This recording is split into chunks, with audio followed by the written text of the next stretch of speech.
Which driver should give way in the situation shown in the figure? Answer options. 1. The bus driver. 2. The driver of the white car. 3. They will separate by agreement.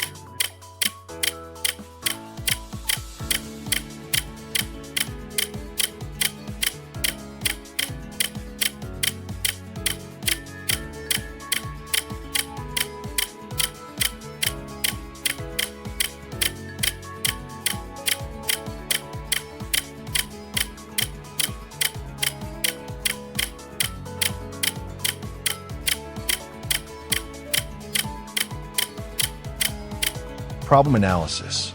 At the intersection, which is not equipped with traffic lights and therefore is unregulated, the bus driver goes straight through and the driver of the gray car turns left.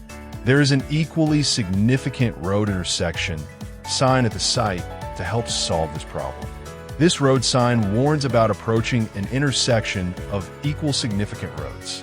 This means that if the driver has been driving on the main road all the time before, then at the intersection, in front of which this road sign is installed, all roads are of equal importance. We read the traffic rules clause. Before turning left and turning, the driver of a non-rail vehicle is obliged to give way to a streetcar of the opposite direction, as well as vehicles moving on an equivalent road in the opposite direction straight ahead or to the right. So, before turning left, the driver of the gray car must let the bus pass. Correct answer number 2.